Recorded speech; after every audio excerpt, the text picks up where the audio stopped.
Hello,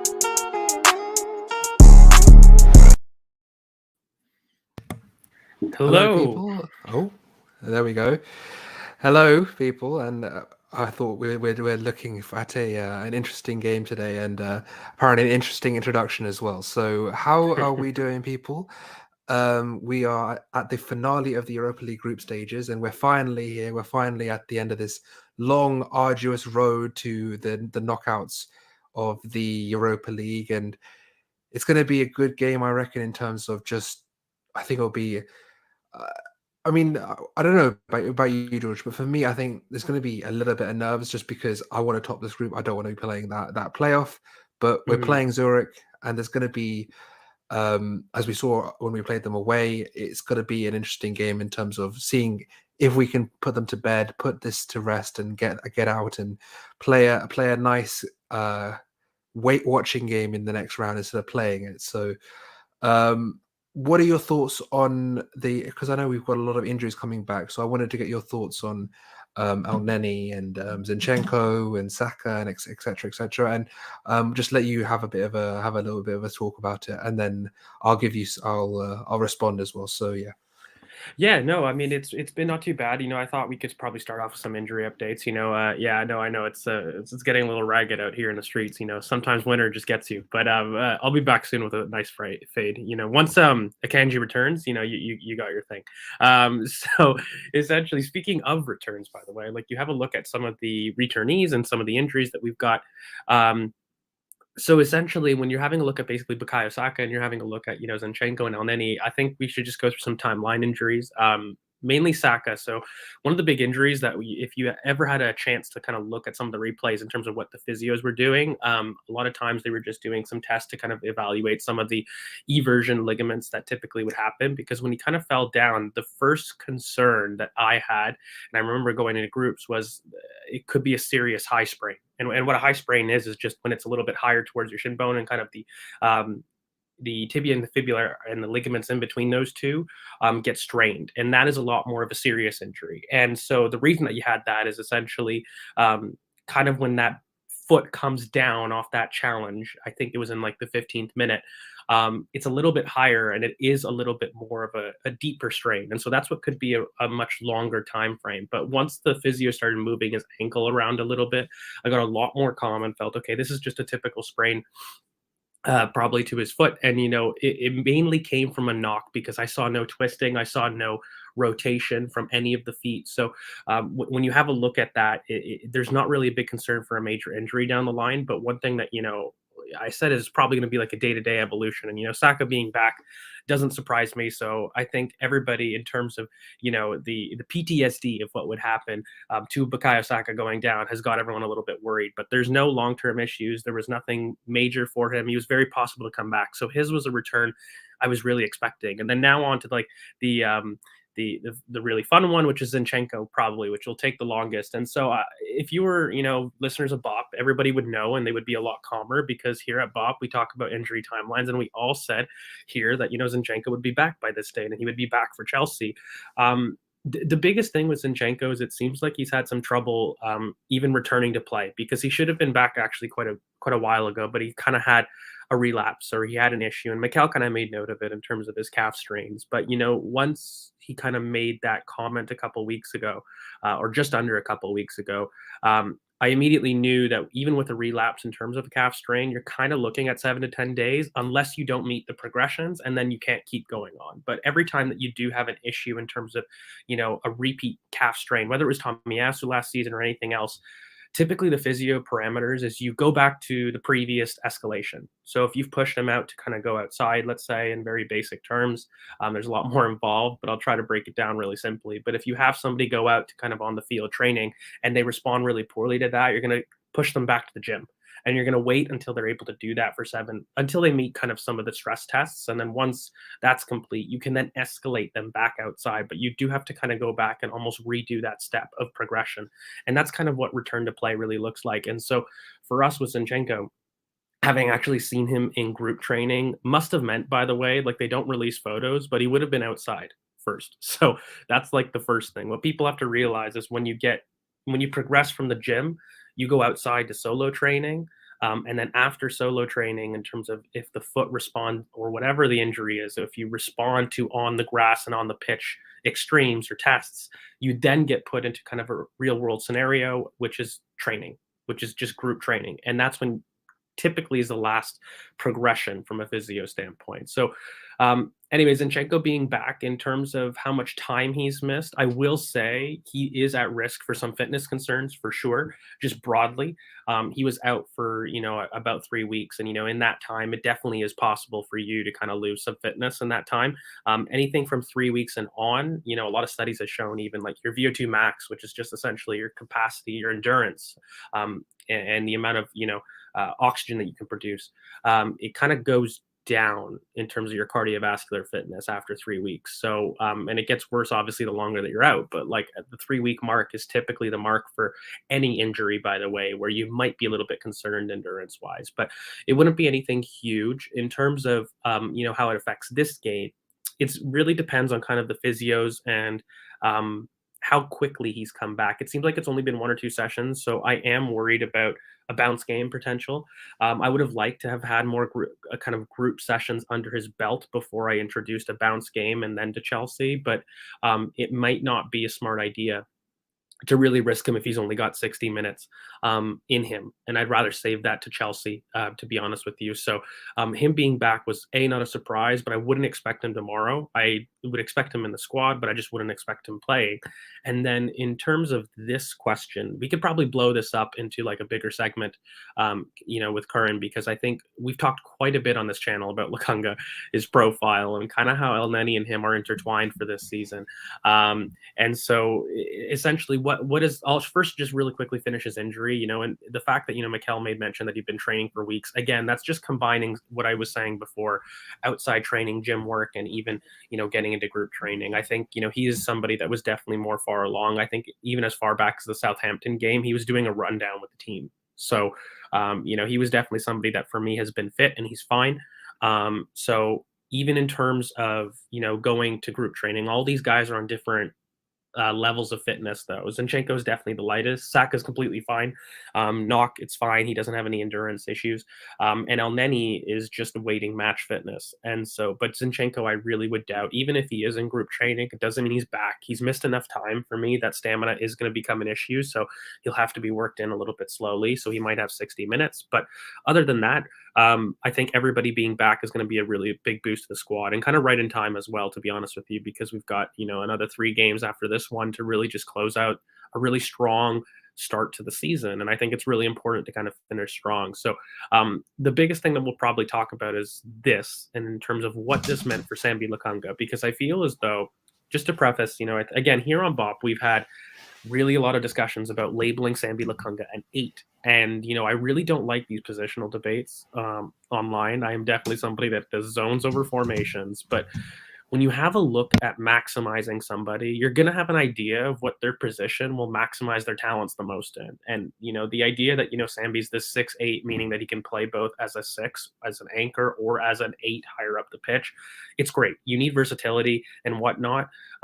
But when you have a look at his qualities, and why is it that El Neni allows basically Sambi Lukunga to get him more in that forward 8 position? We saw it in preseason. The kind of Arsenal had made a decision, and I think Mikel had made a decision about how to maximize Sambi Lukunga as far back as preseason, and we really saw it because he, ever since preseason, ideally, unless there was injury related, Sambi was always in a more advanced position, kind of in the left center mid 8, and I would argue had shown a lot more of his talents that way. And it really comes down to a lot of his off the ball issues for me, because a lot of the benefits that he has on the ball, they aren't exposed kind of when he is deeper in the first phase. So the biggest issue is Sambi Lukunga, beyond the positioning, the tracking of runners, and kind of his intensity running back to goal, which is a serious issue. It's probably one of the biggest red flags from a 6 perspective.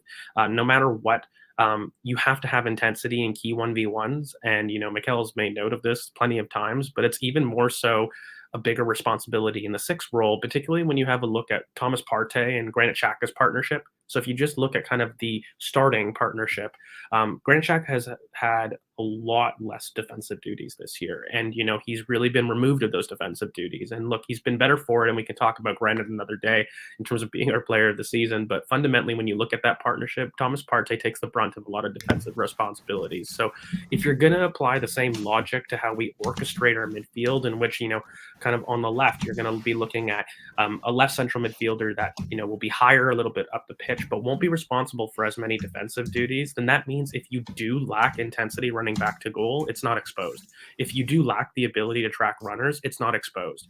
If you put somebody that's in a role that describes extensive defensive responsibilities, then you're going to be shown up. Another thing is Sambi Lokonga does struggle receiving from the center backs back to goal, and he does struggle churning effectively under pressure. He does get scared, and he isn't as progressive when he's in the deeper parts of the pitch. Now, when you give the ball to Sambi Lokonga higher up the pitch in the middle third, and he has an ability to kind of have his head up, this is where Sambi Lokonga thrives. And then once he has that time on the ball, this boy is a different player. And I've said it for so long. He reminds me so much of Alex Song. Anybody that knows, there was a little passing compilation of Alex Song going apart, and I was just like, how can people not see Sambi Lokonga in this guy? Now, to be fair, anybody that has known Sambi Lokonga knows, or rather Alex Song knows, that with the positives on the ball came some of the negatives. So, I mean, in terms of looking at how to maximize Alex Song, I really think that put probably the best lens for you to look at how we can maximize Sambi Lokonga. And so what does it come down to Elneny? Elneny is definitely somebody that's a lot more able to do those defensive duties. And so the reason that the two are linked in Elneny and Lokonga is very similar to how Xhaka and Thomas Partey are linked. So if you're going to basically ask somebody that can be free to do off the ball movement and add the odd addition in possession without having a lot of defensive responsibilities, I think you would want that risk placed with Sambi Lokonga far more than Mohamed Elneny. And that is basically where it comes down to, because Fabio Vieira is definitely somebody in the Odegaard mold, but I think he's a lot more of a final third orchestrator. I think even those two get kind of misprofiled a little bit, but the benefit is at least Fabio Vieira has had experience in the past being that kind of build-up orchestrator, particularly with Porto. He even did it on the left. So it's a role that he knows. It's just in terms of maximizing Fabio Vieira as a player, you want him as a final third orchestrator. He's going to be somebody for me that, you maximize him with low touch, high potency passes, penetrative passes, risky passes. Like that is the type of boy that you've got right now, ball striking. So maximize him in that role. But the biggest thing is currently the way that the midfield is structured is we save that role for the left. The left is somebody that is a lot higher up the pitch that likes to rotate a lot more in the wide triangles than the right does. And, the right is mainly built for progression. And Yeah. That's really what it comes down to. But yeah, Corinne, I think I wanted you to get your input on kind of this Elneny versus Lokonga stuff. Yeah, I mean, you've covered a lot there, so I think the best way is just to go through it systematically. So I'm not going to talk too much on the injuries, but the main thing is Elneny has been in training for a couple of weeks now. This isn't something where he's just been introduced this week. So in terms of match fitness, I think it should be okay to at least get 30 He's to 40 back minutes. tomorrow. I don't know if that was clear. Tomorrow. He's back tomorrow. Yeah, and Saka's he should be back tomorrow. Yeah, he should be back tomorrow. And Zinchenko will be back Chelsea for me. Yeah, so this is the thing. I personally, I reckon that it would be interesting to see if the midfield that we wanted for this campaign is finally unleashed. I think obviously the plan for me anyway was Elneny base with the Sambi left centre mid, ESR right centre mid, and Fabio Vieira right wing, and them two can interchange because of the overlap that ESR provides. That was my initial. I think that was the dynamics I think that we were going with, and we can see 3/4 of that tomorrow. I think you have an option here for a Reece, for example, because Reece can provide that sort of that interplay between the lines and bring himself into spaces inside like Bukayo does, and then have Vieira sometimes provide an overlap, or Ben White or whoever was on the right provide an overlap to fill that space. But for me, in terms of the Elneny Sambi situation, let's get things right. So Elneny, for me, is a build-up specialist. He's someone that specializes in in low risk, high volume types of situations, that he's so good in terms of being getting the ball out of his own feet into players that he has around him. He's very good in terms of winning his duels in defensive transitions and situations. I think that's very good for him. And these are things that Sambi struggles in. Sambi is very much a progressive passer, someone that is aggressive with his passing.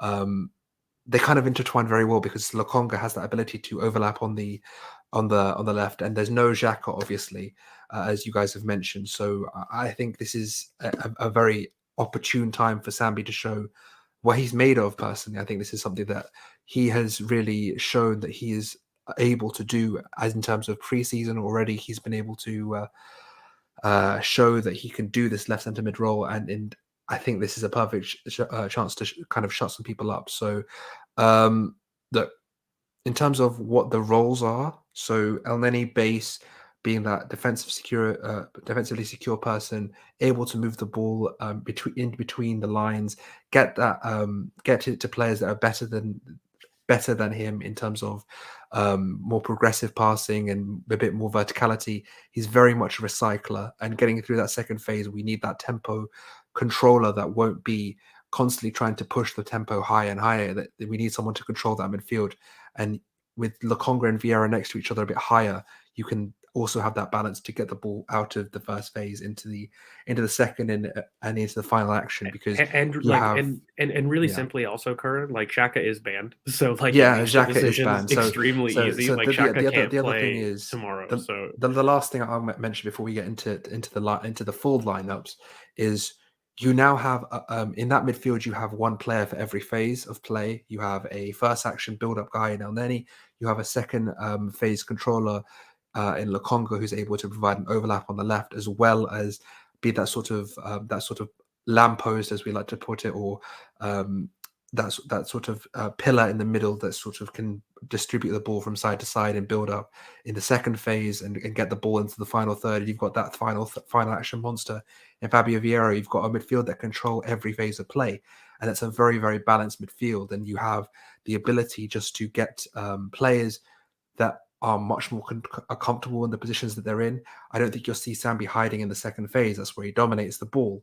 You won't see Sambi going behind and not showing for the ball in higher up the pitch, where he's able to play a bit riskier, play a pass that is not as sort of like safe or horizontal. He's able to push the line, push the tempos, and same with Fabio. So in terms of a much more balanced midfield, you'll see some of the deficiencies we showed against PSV in terms of not being able to control transitions at times, even though the line was high and we played very good in terms of dominating that transition threat most of the time. Obviously, we let the goals go and we lost the game, but we were able to show that we had that ability to control the high line. I think the narrative from that PSV game should have been poor in terms of not going forward, but that high line was very good. This game should be about midfield balance, I reckon. I think we'll see some nice movement from either half space from Lokonga and Vieira. I wouldn't be surprised to see that a Vieira half space cross. We are at home. I think Well, I there'll be think goals. So one thing I will say though is having those two as your eights means that you're going to be a lot more focused on keeping the distances tight together, because I think Sambi Lakanga, like we said, he does have an issue running back to goal, and he's not Granit Xhaka. One of the benefits is Granit Xhaka is a second ball magnet, and so when you do have a look at it, Mohamed El Neni covers an insane amount of ground, but I wouldn't say he's the best 1v1 specialist in terms of winning the ball back. And so when you do have that, and you've got two eights in front of you that maybe struggle a little bit doing second ball collection, what you do have to make sure is that they're close together and the spaces between them are really, really small. So you're going to want to see that PSV game at home type of pass network map that we saw earlier. And in order to facilitate that, you want to add people into the areas of the pitch to squeeze those spaces. So what I mean by that is you're most likely going to make the Tommy fullback selection very easy at right back for me, because you want that next to El Neni to make sure. I've made it up so that we can talk. Yeah, about let's put it up right now. I'll really answer this quickly question for Blaze for you before I get into the tactics of it all here. But yeah, the big issue though, mate, is just youngster. Again, by the way, if you looked at Alex Song when he first started, he wasn't that confident. Okay, and he often gave the ball quite away, and the Lukunga comparisons are so stark because I would remember that Alex Song would just give the way very cheaply. Possession was not his strongest suit. And we really had to work on him, making sure he always had talent for between the line passes. And that's what Sambi has. The pace of pass, seeing the gap, that is pure Alex Song. But in terms of his consistency and being able to play those passes, they just weren't there as a kid. And so that's just an experience related kind of issue. But yeah, though, really, really quickly, kind of looking at some stuff here. I do think some of this will change. I don't think that Saka starts.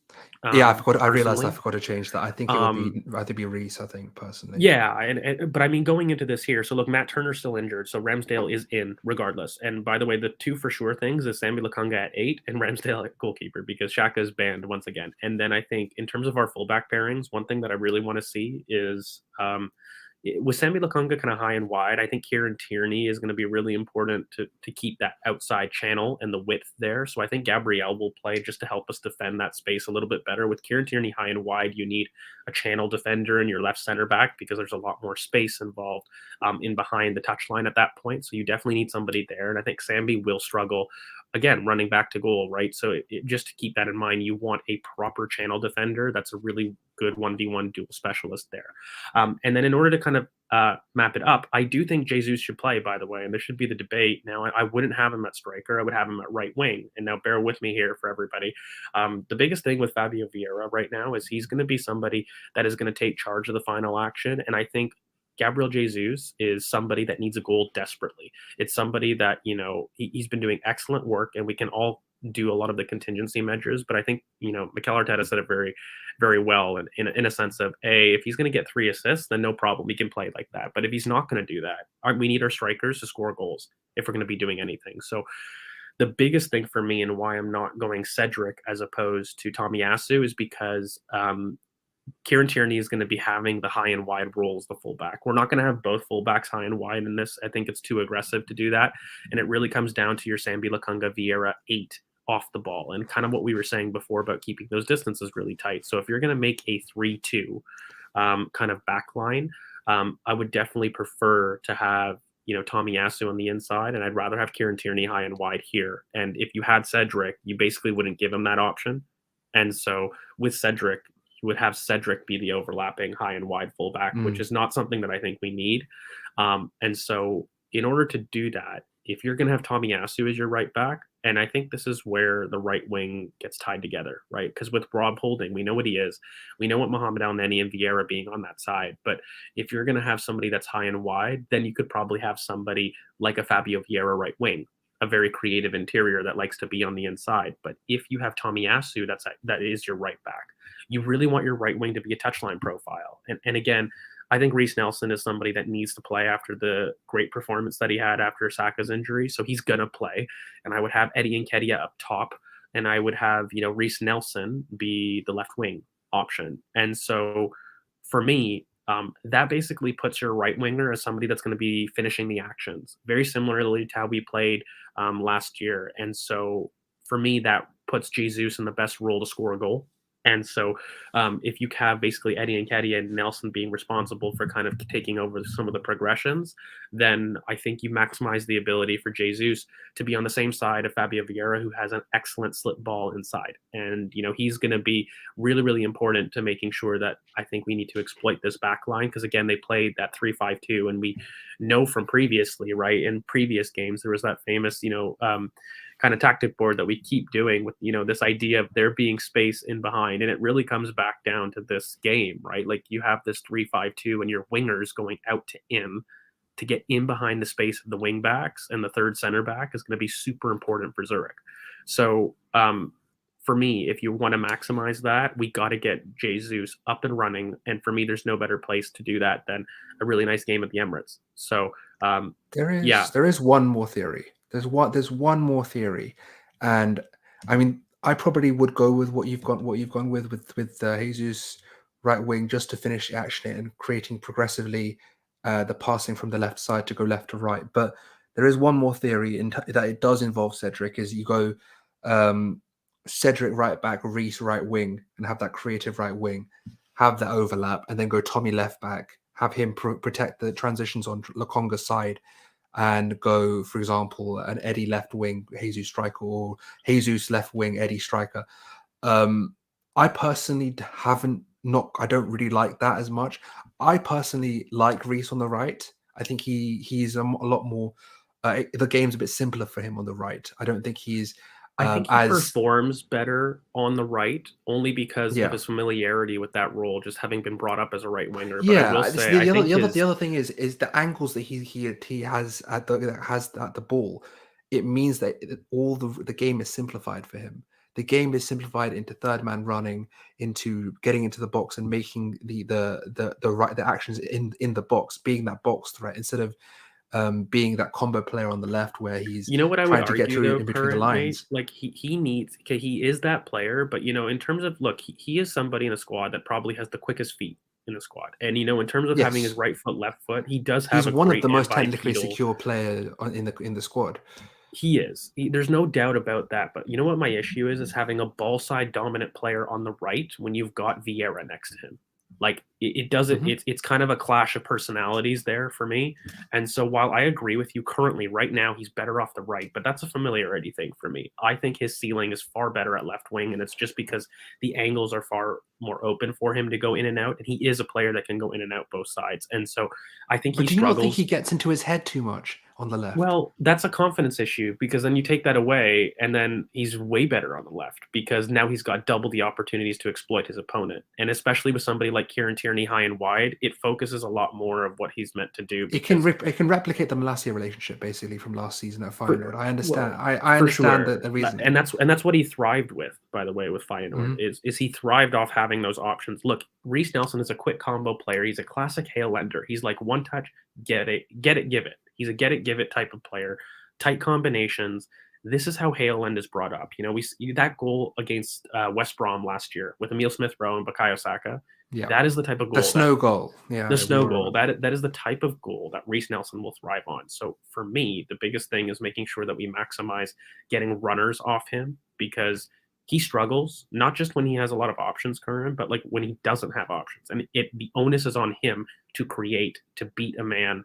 That is something when you're low on confidence that you struggle with. So for me, the best way to Mhm. do that is to get people close to you, make sure that you're in a position to touch the ball as often as you can, which by the way is going to come from the left.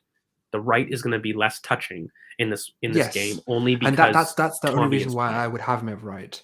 It's the only reason I would have him at the right wing because there's less touches, and it means that his game is not touch dependent. He's very much just that third man running we saw in the Notts Forest game. It keeps him in the box, being that extra man in the box, See, just I'd rather Jesus to do that. I see. I'd I would rather rather Jesus. Jesus do with that as well. But the point is if I'm playing Reese, if I'm trying to get the most out of Reese, it depends on what you want. If you want to get Reese's confidence up, then it's who you want to get.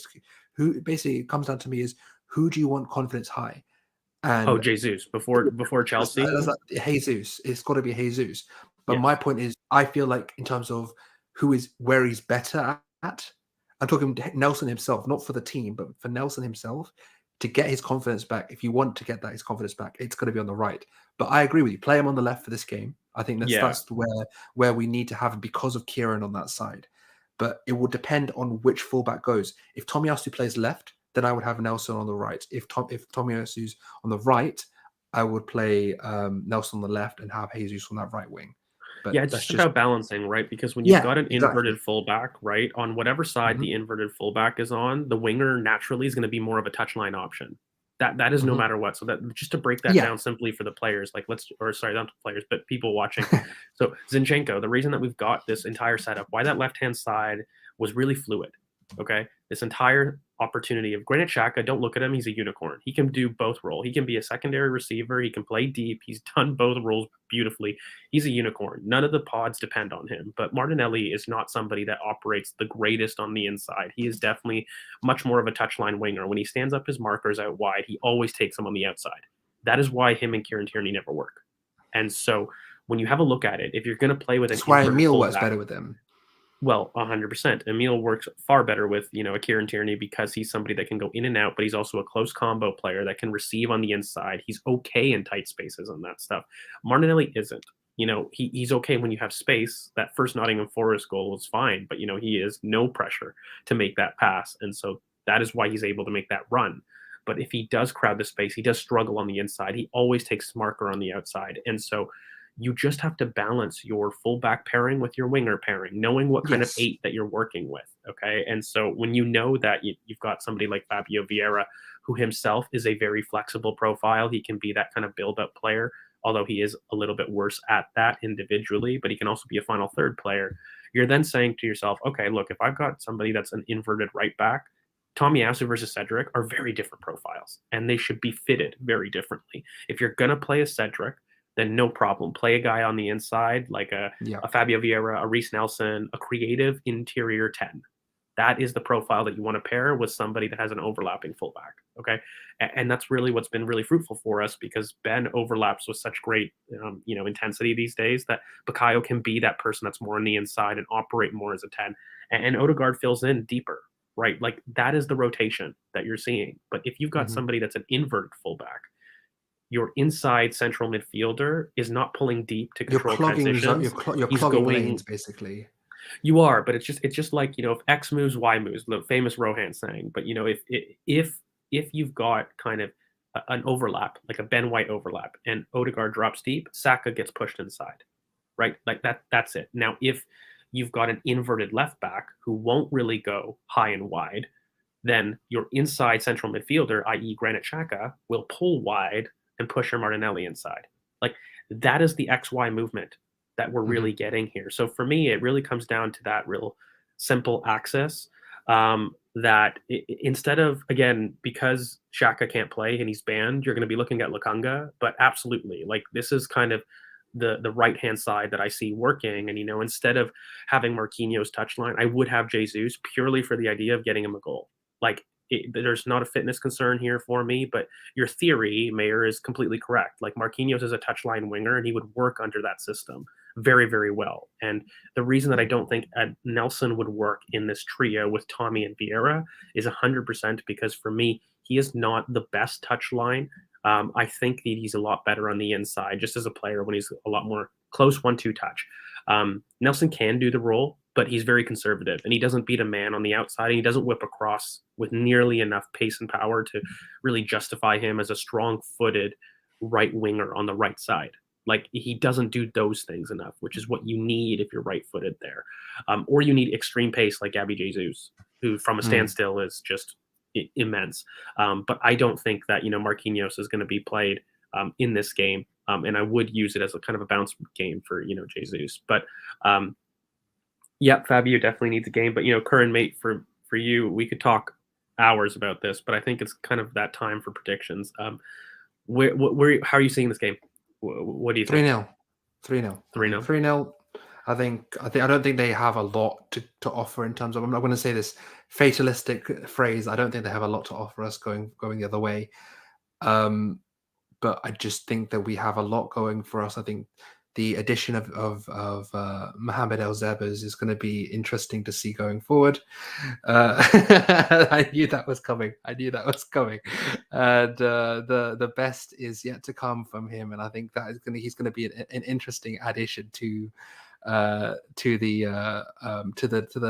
midfield. And I think we're going to see a lot. As I said before, I think the main talking point will be the midfield balance in this game, and seeing that Yeah. we're able to control zones better in that second phase and stop transitions better. Because I think with the addition of probably a Tomiyasu at either fullback, and as we mentioned, the balance with the other side, it'll be a lot more tighter, and I think we'll be able to control the game a lot better.